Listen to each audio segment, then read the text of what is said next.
Ustaz Mas Agus Ahmad Nasir SHI dengan pembahasan kitab Fathul Qorib karya Syekh Yahya Aman.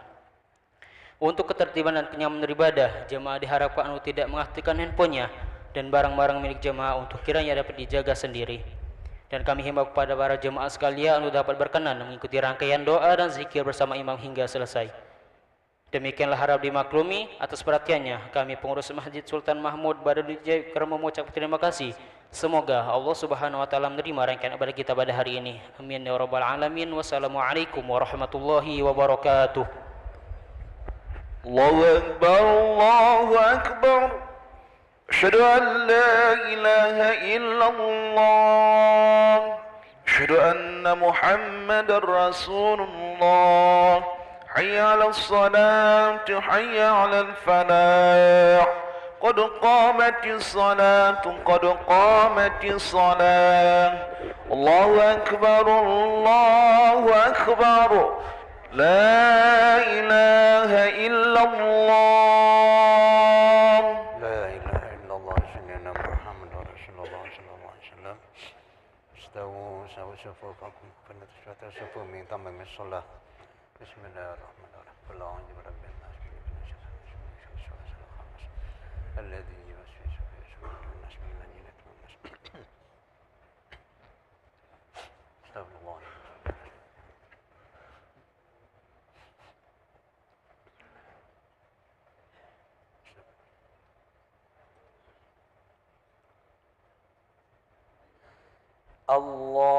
الله أكبر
الله أكبر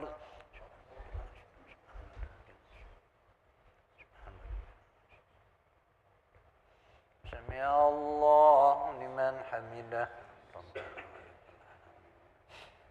الله أكبر الله أكبر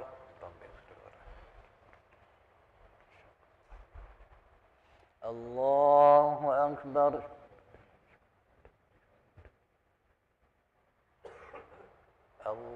الله أكبر بسم الله الرحمن الرحيم الحمد لله رب العالمين الرحمن الرحيم مالك يوم الدين إياك نعبد وإياك نستعين اهدنا الصراط المستقيم صراط الذين أنعمت عليهم غير المغضوب عليهم ولا الضالين بسم الله الرحمن الرحيم والعصر إن الإنسان لفي خسر إلا الذين آمنوا وعملوا الصالحات وتواصوا بالحق وتواصوا بالصبر الله أكبر سبحان ربي العظيم سمع الله لمن حمده ربنا الله أكبر الله أكبر الله أكبر الله أكبر التحية المباركة الصلوات الطيبة لله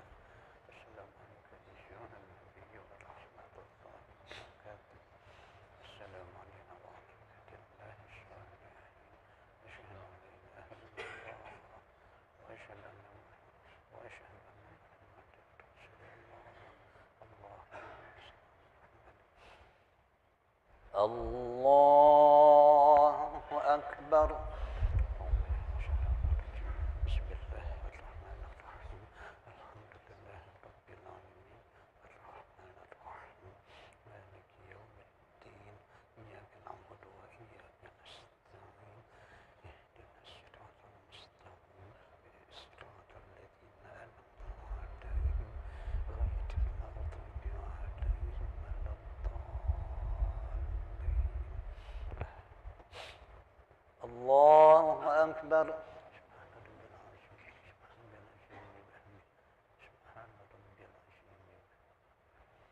سمع الله لمن حمده. ربنا ولك الحمد. الله أكبر. الله أكبر. الله أكبر.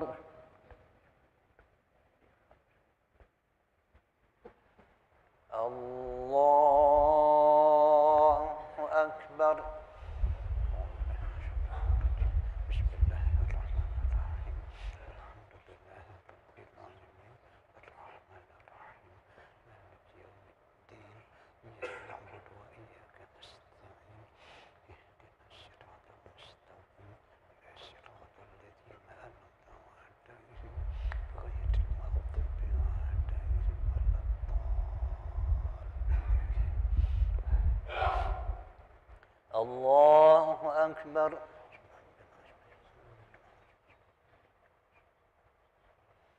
سمع الله لمن حمده. الله أكبر. الله أكبر. الله أكبر.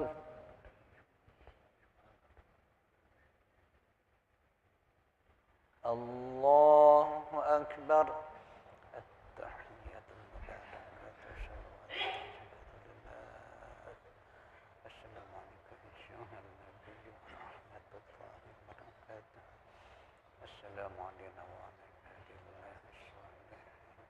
أشهد أن لا إله إلا الله وأشهد أن محمدا رسول الله. اللهم صل على محمد وعلى آل محمد كما صليت على إبراهيم وعلى آل إبراهيم كما باركت على إبراهيم وعلى في العالمين. السلام عليكم ورحمة الله. السلام عليكم ورحمة الله.